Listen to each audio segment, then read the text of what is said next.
How's it going, folks? Now, usually we love to have a lot of fun here on the channel. We play some games, we get bit by giant lizards, and we move angry geckos. But today I wanted to take a second and talk a bit more about a serious topic. This topic is going to be something that I believe is very important and one that I hold very dear to my heart, and something that I like to do at least once a year, somewhere around this time. Now, those of you guys that are new to the channel, or maybe you weren't around since last October when I filmed one of these bad boys, my name's Dakota. I own and operate DBCB Exotics as a full-time living, and I am a recovering addict. I've been in sobriety for 7 years, starting tomorrow.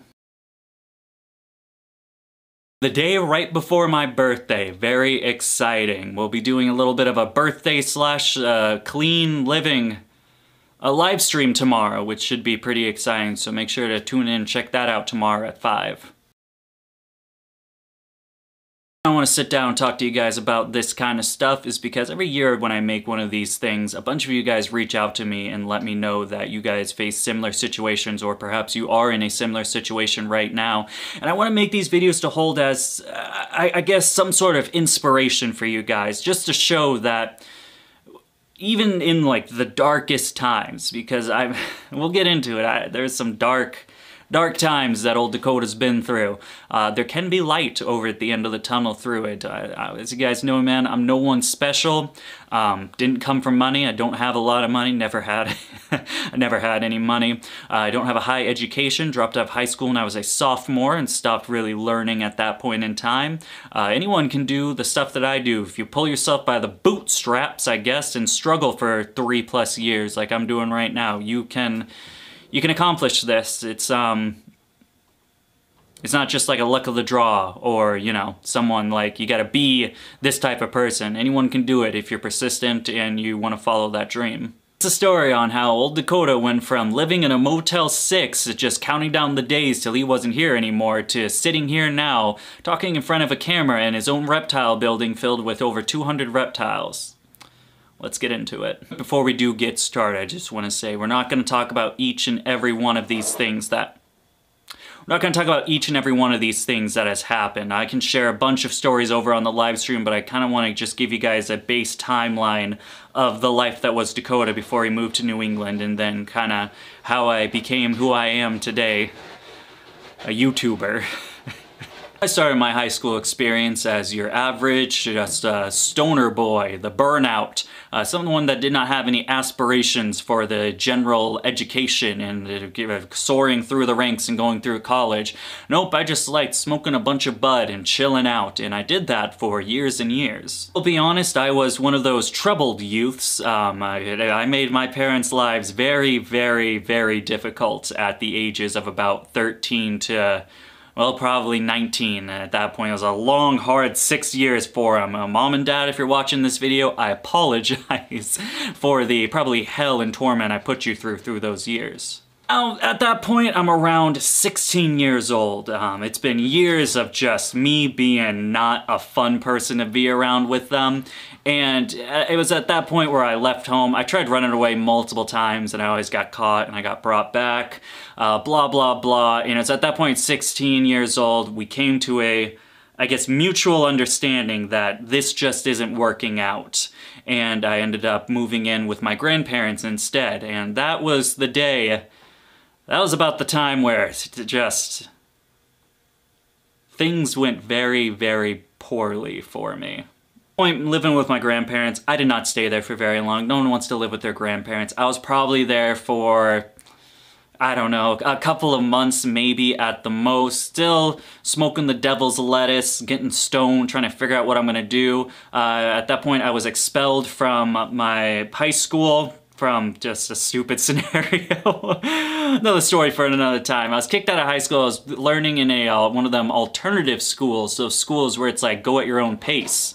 And that was pretty cool, so I was going to school, living with my grandparents, didn't like it, so I ended up finding some guy that I went to like middle school with. He made a Facebook post and was like, hey there, looking for a roommate. And I said, I'll come live with you, why not? And that was the second mistake I ever made, which led to my inevitable downfall as a person. I'm chilling in this dude's like 1-bedroom apartment. I don't think the guy was actually supposed to be there. I think he was mooching off of his dad. I remember his dad like kicked the door in It was a flight, he was a flight captain. It was imagine, dude, 2 in the morning, a pilot kicks down your door and is like, who are you? Why are you living here? And you're just like, oh no. It was just shenanigans like that. They started hanging out with a bad crowd, and that's when some people started breaking out the old powder. And boy, oh boy, I succumbed to peer pressure very easily at that moment, because let's be honest, I'm about 16 to 17 years old. I've got nothing going on with me, so hey, why not? Everyone else looks like they're having a good time, why shouldn't I too? And so I did it, and I enjoyed it. I enjoyed it a lot, and I kept doing it for many times. After that first time, I had to get more, and Old Dakota used to be a distributor of hydroponics. I did that for a couple of years trying to make money. Jobs just weren't my thing. Obviously, when you have less than a high school education, it's very difficult to get a good job. I didn't like working, so I ended up going into that field of work. I did that for a little bit, and the person that I would get my products from happened to also distribute and powder. The boyfriend did the plants, and the girlfriend did the powder. And so Old Dakota just started going to her for my baking powder needs. To note that this was all in Texas, and again, this was 7 years back. People weren't as friendly about the plants like they were back then, and Texas still... Serious topic here, I need to chill out.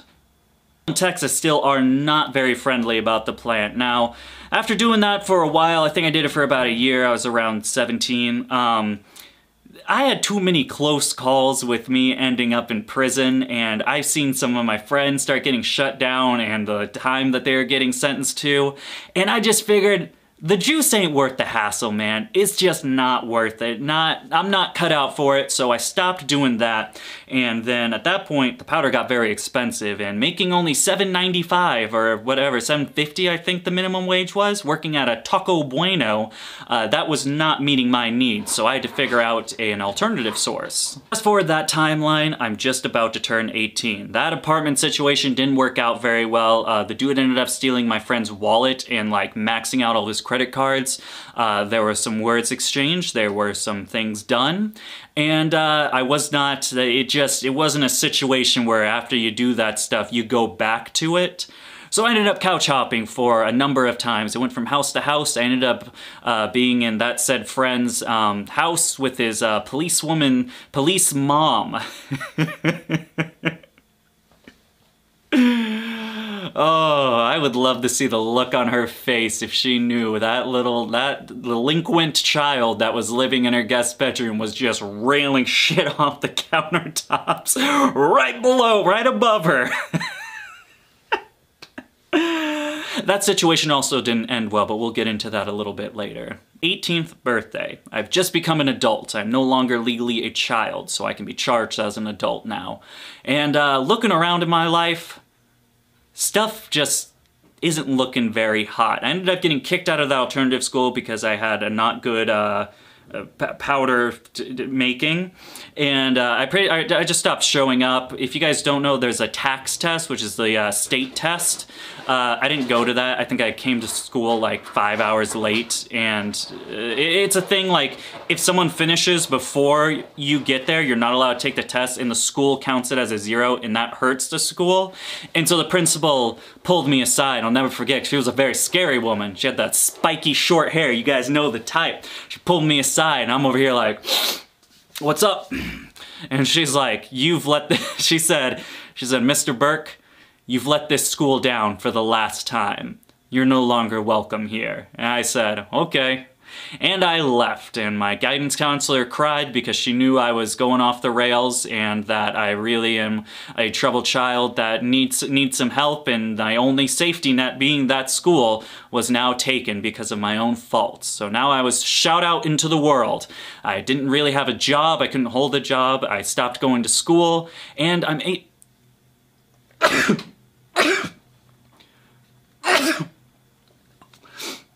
little snorting, the sniffing bit got... Jesus. There's like dust in here or something.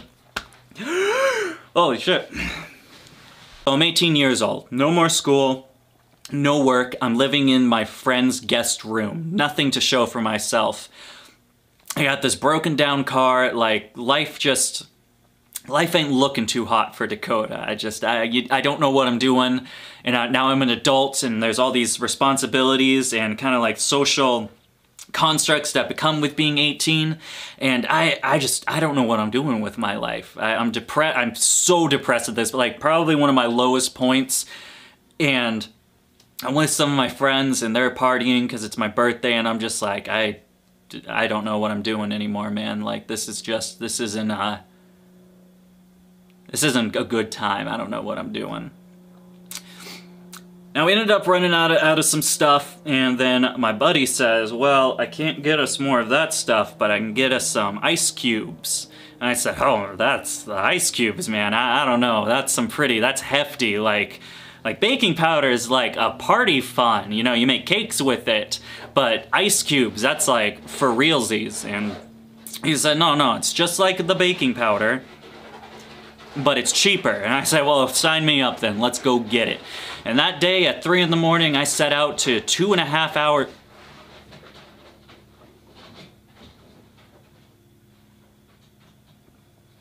That time at 3 in the morning, I set out for a 2.5 hour drive, a 5-hour round trip to go get this stuff. Now there's a fun story in that, but I just don't want to, this video is going to be too long. I ended up getting back to the house, it's around 8 in the morning, I've been up all night, and now I've tried ice cubes for the first time in my life, and god dang.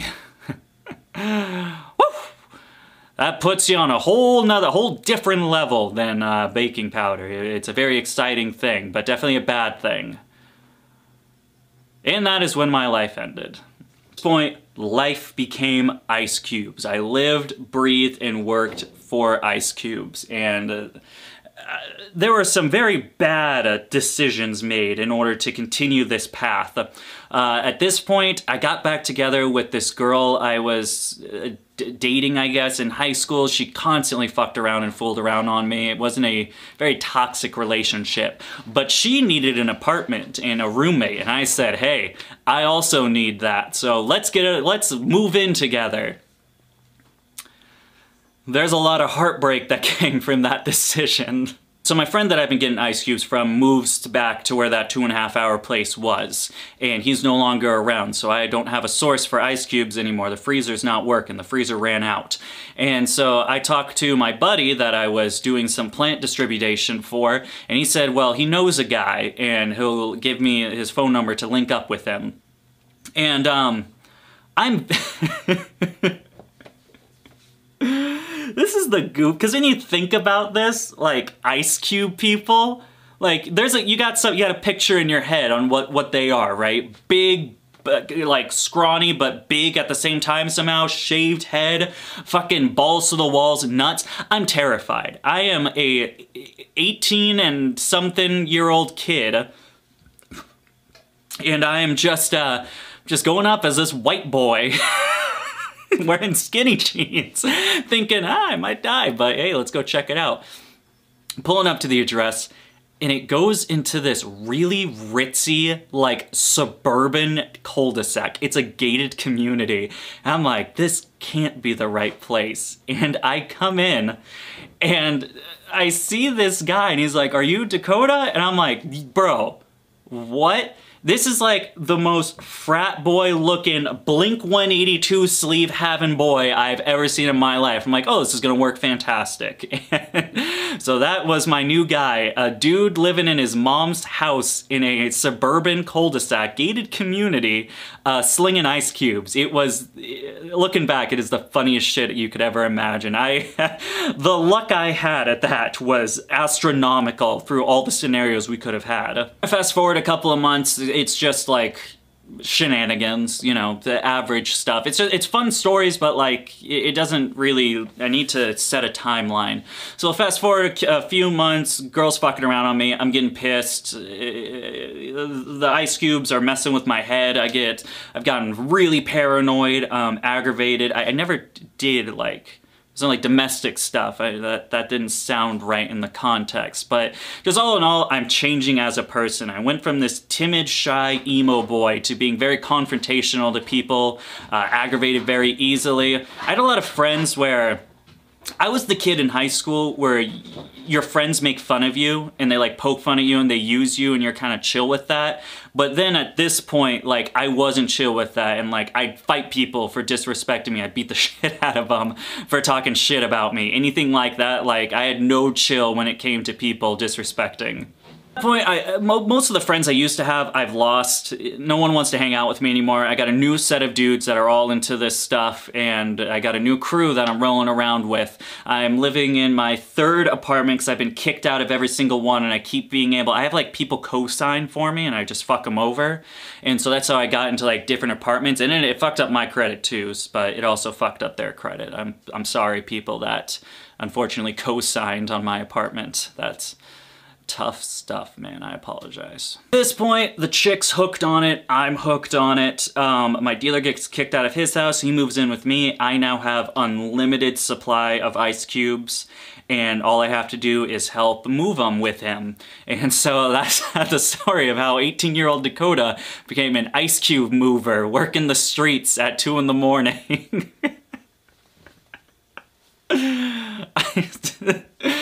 It's really strange talking about it at this point, being like a full adult man. I got a full beard, and like I'm reaching into like my late 20s going on to 30s at this point. And it's just so funny thinking like a decade ago, almost a little less than a decade ago, no, about a decade, that's the stuff I was doing as this scrawny little fucking 110-pound kid. That was my career choice in the work I was doing. It's fucking wild. How am I still here? That is my biggest question I've always had. How am I still alive? It makes 0 sense.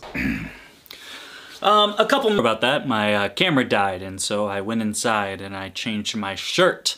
Anyway, so the months start going into this big cycle where this girl fucks around on me. I get mad, kick her out, I let her back in, blah, blah, blah. I got these dudes hanging out in here, and stuff's kind of falling apart at this point. I distinctly remember waking up one morning and to these guys screaming. It was the Ice Cube man, and I don't know why this other dude was living with me, but there was another dude that lived with me for some reason. Anyway, so I wake up to the Ice Cube man screaming. He's like saying all this stuff, and so I go downstairs. I'm like, what the fuck's going on? I look out my window, and it's got like one of them fancy sliding doors, and there's the other dude with a machete, like knocking on the door. I'm like, what the fuck's going on over here, man? He's like, don't let him in, he's gonna kill me. And he's like, don't listen to him, you let me inside right now. I'm like, what? It was that kind of shenanigans. A lot of that. After those first couple of months, I started getting into the first realization of how scary the world I was in right now, because there was the Ice Cube man, but the Ice Cube man was just a middleman. We were peddling, and there was the big man, the Ice Cube maker. And the Ice Cube maker is the stereotypical what you would think of when you think of ice cubes, and boy, that was a scary man that was in my house a lot. Yeah, it's a very scary situation when you, as an 18-year-old kid, again, like 120 pounds, you don't eat because you're on ice, and you don't sleep, and you're just like this shriveled up tiny thing. And this full adult man that is definitely unhinged starts coming to your door. It's one of those scenarios where, like, if you say the wrong thing by mistake, if you say the wrong thing, your face is gonna get bashed in, 100% you're gonna have to go to the hospital.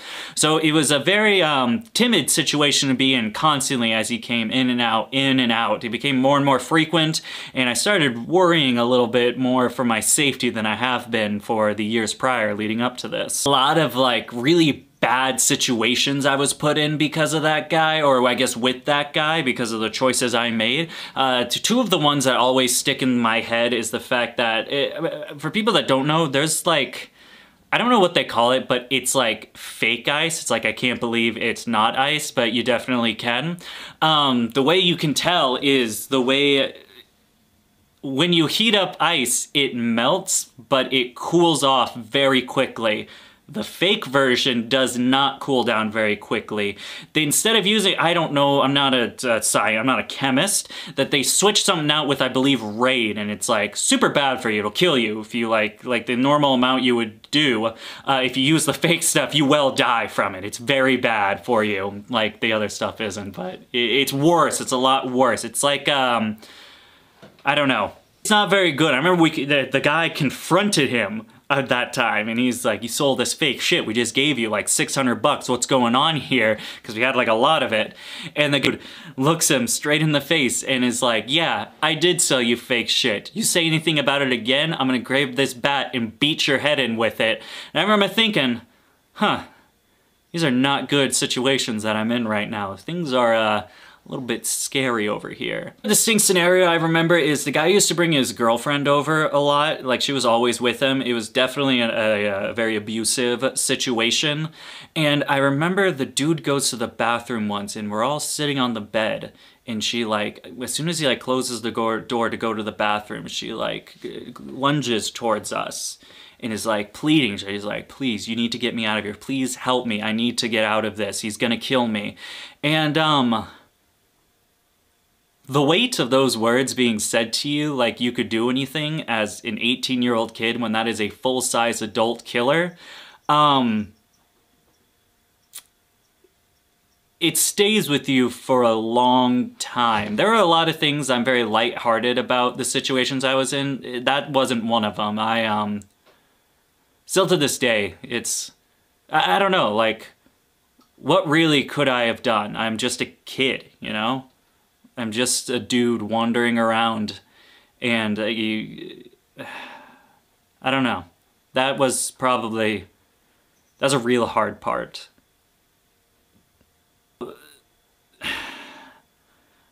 There was a point I distinctly remember on how I had a control and a handle over this, and I can remember the exact time. After you partake in this, as soon as you come down, it feels like you're hit with a freight truck. Like, you feel like Superman when you're on it, but as soon as you're off, it is awful. It is the worst feeling. You don't sleep, so you can go. I mean, I probably have gone like 20 hours. Well, I've gone like 3 days, but like at a time, like at the beginning, I would go like 20 hours without sleeping. So all your muscles ache, your head is throbbing. It is awful.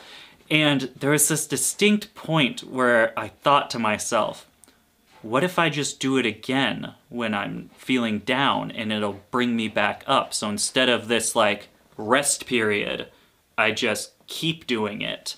And I can remember the exact, it's like picture perfect, where I can remember I was feeling like shit and I did it, and then I felt good, and then I realized, oh, if I just always am on this, then I'll never feel bad. And that's what I did. And that really fucks you up in the head, like a lot. We end up getting kicked out of that apartment because I don't think anyone ever paid rent, like, ever. And it was all just, I don't remember, you know, bits and pieces come, but I know we got kicked out of that apartment. We're homeless again. Me and this chick end up finding a Motel 6, and that's just where we start living while we try to figure it out, and that's kind of where we just stayed living. She went to work at Sonic, and she was definitely fucking the other dudes at Sonic, but I didn't really care because I didn't work at that point. I just got up. Like, there was no point where I wasn't. That was just like, that was me all the fucking time.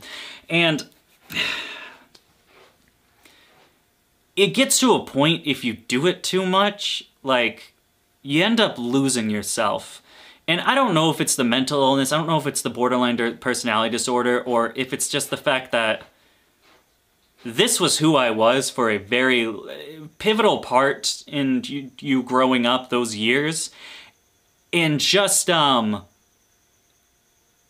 it's just all I was for the longest time. And although it's been 7 years now, it's very difficult distinguishing who I am as a person now when that was me for a really long time. To this day, it's difficult to I don't know the word, like, I know a lot of other people in recovery can relate to this. It's hard. You go so long with just that's the only thing on your mind, that's it. It's very difficult when you get off, and you then need to figure out like who you are as a person. What are your passions? What are your dreams? What are your goals? You go so long without having any of those things at all that the goal was not dying. And even towards the end, I mean, there was no goal in my life. There was no aspirations. It was nothing. It was darkness and emptiness. I felt nothing. I thought about nothing. I was a shell of a person. So, and I think the most difficult part about this whole thing was when you get out, it's like starting all over, right?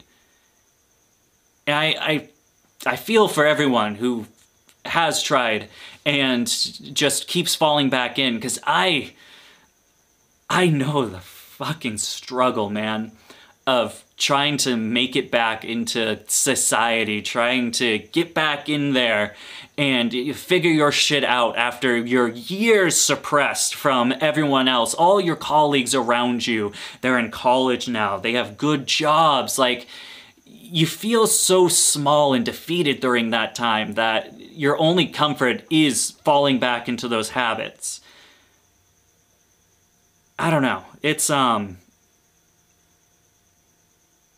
was difficult, but we'll talk about, let's talk about the breaking point on when I finally figured out that, you know what, maybe I should just keep on going just for a little longer. Now, there are two very distinct situations that I think were the biggest pivotals on why I decided to leave that life and end up where I am today. One of them is very, very dark, and one of them's kind of funny. So we'll save the funny one for later. We'll start on a very, very dark note and end with a very funny one. Remember, it's like any other day. We're just going at it. It's like the middle of the day at this point. Don't matter if it's night or day. Nothing really matters. But we're hanging out. We're having a session, and I remember the buddy just like, he starts looking a little like, he keeps saying it's like his heart. There's something like up with his heart. And he ends up like keeling over and he falls down, right? I remember looking down at him while he's keeled over. I remember looking around at everyone else because I wasn't the leader. I wasn't the guy with the answers. And everyone had the same expression on their face. It was fear. But it wasn't fear for him. It was fear of getting caught. No one's taking this guy to the hospital because what if we get caught and then we end up in jail? No one wants to take the heat on that. So for a moment, everyone just sits around and watches. We all just kind of stand there and we just watch him, thinking, man, this guy's gonna keel over. What are we gonna do after this? Like what's... You don't plan for those kinds of things to happen, so when they inevitably do happen, what do you do, you know? I remember it's a very selfish thought that popped into my head, but I think it was also a very important thought. It's when I came to the realization, after so many years of all of this just shenanigans that I was in with these guys and this chick, it's when I came to the realization that no one here in this room is my friend, and I'm not anyone's friend in this room. These people do not care about me, and if it was me on the ground right there instead of him, I think they would act the exact same way. I started at that point becoming very distant towards everyone, and I guess spiteful, angry at that thought that these people aren't my friends, they don't give a shit about me. And it was at that last couple of months when I thought about that. You feel very alone. Like, the ice is the only thing I'm holding on to at this point. I don't care who's around me. I don't care about any of them. This is the only thing that I have going at that point. The dude ends up making it. I think I gotta clarify that part. I don't know what the fuck was wrong with him. One of the dudes ended up pouring water on him and put a wet towel over him, and he made it through. But that did not stop all of that shit that I came to that realization on that. Yeah, so now we're in the motel. I'm chilling in a Motel 6. This is my life now. I don't go anywhere. I don't do anything. I just light up in a fucking Motel 6 and I live there. And one day, the plant man comes and he's at the house. And him and his girl split, and this dude's down on his luck, and he ends up finding me, and now we're all huddled in this fucking Motel 6. Me and an 18-year-old, about to be 19, some 20-year-old guys, and then this dude. This dude who is now my age. This would be me as a person hanging out with a bunch of 18 to 20-year-olds saying this to them. I want to make sure people have that in their head. This dude is around 27 years old. And he comes up and he says, listen guys, I got the solution to all our problems. We're getting out of here. We're heading to Dallas. I got this sweet gig lined up. We're gonna work in a bakery. We're gonna make cupcakes and we'll live in a Dallas hotel with 6 other guys. It's gonna work out perfectly. So when I finally realized that I took a look at this guy, and I just taking in this fucking cupcake idea, and realizing that this is a 27-year-old man, that the very likely possibility is I probably would have been out the door, but if I held on to this dude, that would be me. This dude coming to an 18-year-old kid saying, let's go to Dallas and make cupcakes. That's what we're gonna do with our lives. And I realized, man, no, that is not what I want to do anymore. I don't want to be the cupcake man. I do not want to be the 27-year-old dude making cupcakes, living in a Dallas hotel with 6 other dudes. This ain't it anymore. I gotta figure some shit out, dude. I can't keep doing this. End up calling my folks after years of them. I don't remember. I mean, maybe I did talk to them. I don't know. I don't fucking know. What I would imagine would be years of not communicating with them. My poor fucking parents, man. This whole time, their child. At this point, about a year prior, they ended up moving to New Hampshire, and I did go along. I think this was their thing. This was like way before I was just starting to get into the ice, and I think they thought, oh, this could, you know, maybe he could get his shit together. I ended up smoking a bowl of bud, and they got angry and they kicked me out, so I went right back down, and that's really... There's so many...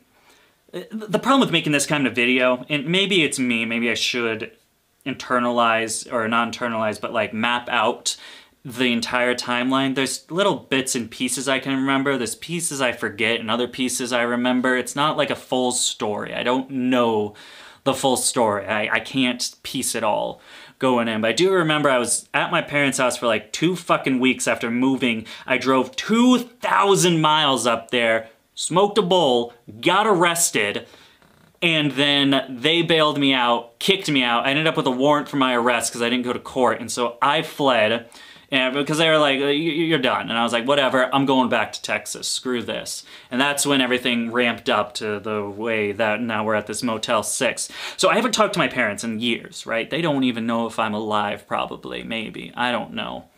And I call them up. I call mom up. I don't call dad. You gotta call mom up, and I tell her.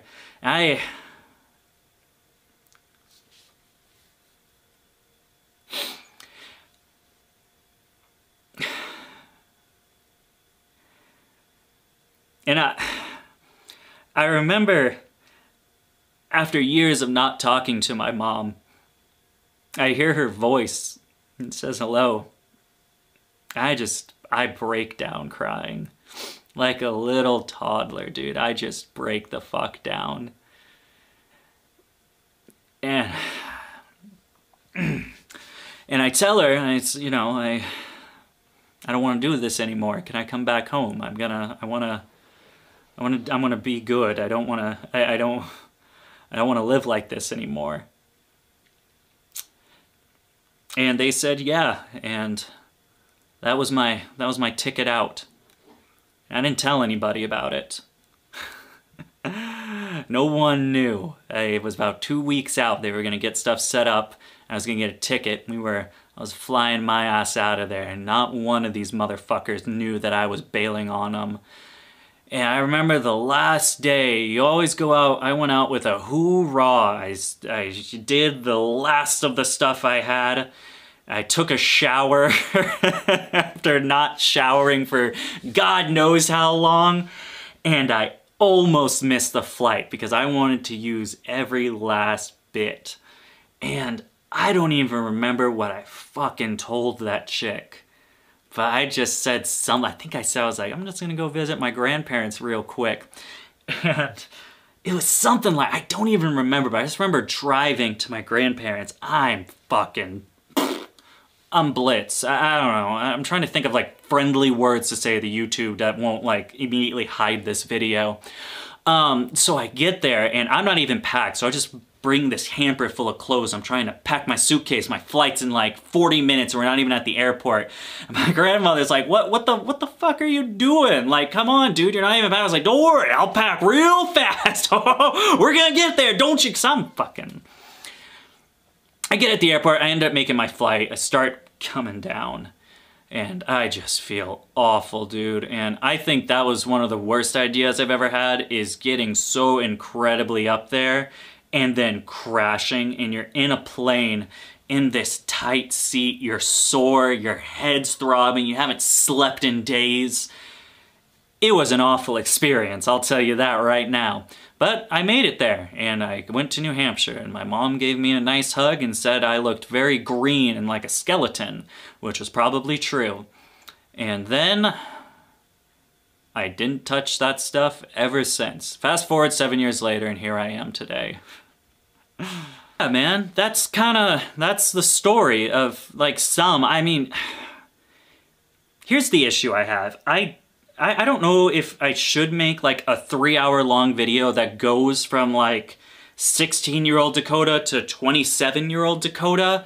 Like, of course, now there's a 7-year timeline of me getting my act together, all the struggles that come with that, the abusive relationship that I took on, and there's so many stories within that timeline that it would just make this so long. So I don't know. I'm not sure. Should I make a part 2 to this? Should I keep going? Let me know in the comments section. Honestly, I'll be completely honest. I want to write a book. And I know what you guys are thinking. Dakota, what the fuck are you talking about? You're gonna write a book. I want to write a book about this. I want to just like close myself off somewhere for days and just try to remember every single thing that happened and put it on paper. I'm gonna wait because I want to be a little bit more successful. I want the oomph story to not be Dakota right now, but like Dakota in 3 years. But I am actually seriously interested in writing a book about it. I think it'd be interesting enough. I mean, you heard some of the stories. There are other really great ones that are not YouTube friendly, so I can't say all of the stuff like I could write in a book. I don't know, maybe I'll write a book. That'd be pretty cool. Dakota writing a book, being an author. A fucking, what do they call it? A biography? Made by Dakota, for Dakota? Absolutely wild. I don't even think I need to like publish a book. I just want to write a book about it, and maybe I'll just keep it and it'll be like, maybe it'll be my little thing. I don't know. I don't know how to fucking publish a book. Who knows that kind of stuff? And that's most of the story. It's the baseline of my life as just a homeless dude to a very not good dude, to living in a motel, to now here. Absolutely fantastic. Wow. It's always hard to get out because, number one, this one I tried really hard and I'm sure I'm still gonna get flagged. I don't want this to I don't want it to get demonetized. Not because I want I want the money, but more importantly, when a video gets demonetized, it gets hidden, it gets like stowed away because YouTube won't make money on it, so there's no point in advertising it. And I want this video to get as many people as possible. So there's some like corny stuff I tried to say to try to like hide, maybe the AI wouldn't catch it. I don't know, it probably will, but this is my best shot at trying to figure out how that won't happen. Number two is, I'm a very white dude now. Like, I'm like the epitome of like a mentally ill white dude with a lot of geckos.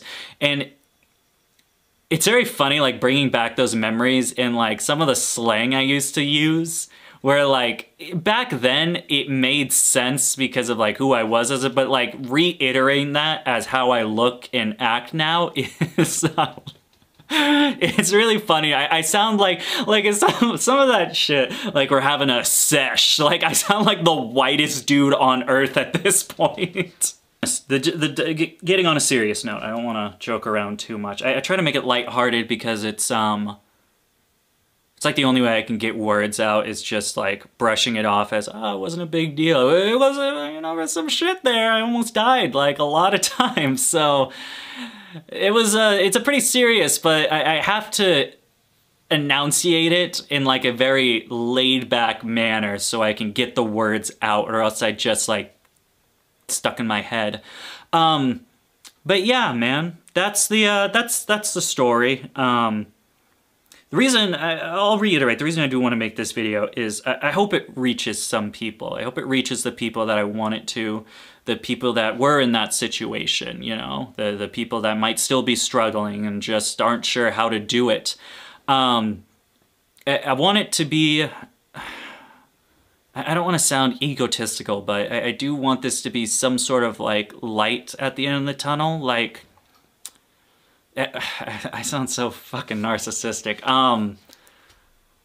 Shit gets good, right? And I know that's such a cliche to say, but like, if you are in this type of situation and you already have a passion for reptiles or animals, you are way ahead of me, right? Like, I built this from the ground up with all of that shit in my back seat, and I didn't even know. I didn't even know what I wanted to do. I didn't know about reptile breeding. I didn't have a passion at that point in my life to be like, I want to be a reptile breeder. I didn't even know that was a thing, right? That wasn't on my radar. If this is already like, you already have a grasp of like, this is a path you want to take, you're way ahead already. What you need to do at that point is hold on to that. Hold on to that fucking thing for dear life. Forget about all the shit and push to that goal. That's what I did through this whole thing.